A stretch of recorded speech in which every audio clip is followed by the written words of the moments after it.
Podcast de l'article de Gabriel Bannon publié sur l'odj.ma. L'auteur a intitulé son article « La folie des écologistes ». Il commence son article ainsi.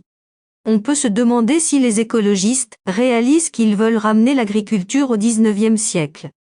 Jusqu'à aujourd'hui, le monde a toujours soutenu ses agriculteurs, une profession vitale pour toutes les civilisations. Mais certains hommes politiques, décideurs de surcroît, s'emploient à la rendre chaque jour plus difficile. Ces politiques, contaminés par l'idéologie écologiste, ignorance ou calcul électoraliste, se joignent aux technocrates européens et français pour imposer chaque mois, chaque semaine, des contraintes et interdictions supplémentaires aux agriculteurs. L'auteur poursuit son article ainsi. L'environnement a bon dos, cette nouvelle religion veut obliger les agriculteurs, déjà en nombre décroissant, à produire dans des conditions identiques à celles de la fin du XIXe siècle, pour nourrir 2 fois plus de consommateurs. Elle veut supprimer la motorisation, sous prétexte qu'elle est polluante. Faut-il revenir à l'attraction animale? Cela suffira-t-il pour satisfaire les défenseurs de la cause animale pour qui l'attraction animale serait une souffrance insupportable et inadmissible? La binette, la faux, la faucille et le fléau maniés de la main de l'homme vont-ils devenir l'image de l'agriculteur du XXIe siècle? L'écologie s'attaque également à ce qu'elle nomme outrancièrement les pesticides, des produits homologués selon des normes de sécurité identiques à celles des médicaments. Rien n'arrête ces enragés, sauveurs auto-proclamés de la planète. Les médicaments protègent les humains, mais les phytosanitaires les empoisonneraient. Les agriculteurs néerlandais ont vivement réagi à cette politique, qui entraînerait la fermeture de 11 000 fermes et menacerait la pérennité de 17 000 autres sur 53 000 que compte le pays. Malgré la pression pour imposer la notion de toxicité des nitrates, de nombreux travaux de scientifiques ont non seulement contredit cette thèse, mais démontré des effets bénéfiques. David Schindler, limnologue de réputation mondiale, a démontré que l'eutrophisation des masses d'eau n'était pas due à l'excès de nitrate, mais à la présence de phosphore. Et de préciser, il n'y a absolument aucune preuve que la restriction de l'azote permette de réduire l'eutrophisation dans les lacs ou les estuaires. Ajouter de l'azote seul n'a jamais provoqué une augmentation de l'eutrophisation, tandis qu'ajouter du phosphore l'a toujours fait.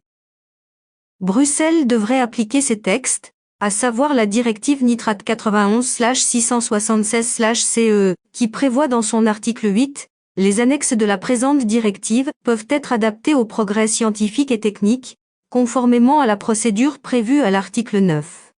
L'Union européenne repousse l'évaluation du glyphosate à la mi-2023. Son interdiction ardemment voulue par les militants écologistes est insuffisamment documentée relativement à sa toxicité et à la dangerosité qu'il représenterait. Ces militants ont mené une campagne d'intoxication médiatique qui s'est soldée par un échec tant la méthode et les résultats se sont révélés manipulés. L'auteur précise sa pensée ainsi. Ce qui est interrogatif, c'est que les écologistes demandent l'interdiction du glyphosate en France, alors qu'on ne trouve pas des résidus dans les produits français, mais ils ne demandent pas l'interdiction d'importer des produits qui en contiennent et surtout occultent l'origine des produits analysés.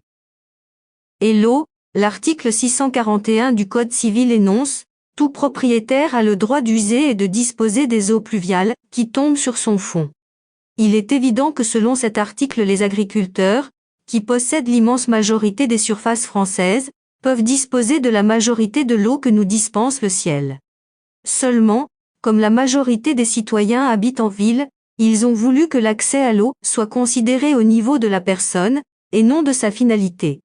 Dans un contexte climatique où les sécheresses sont de plus en plus fréquentes et sévères, l'eau devient un bien de plus en plus précieux. Sa préservation est de plus en plus réglementée.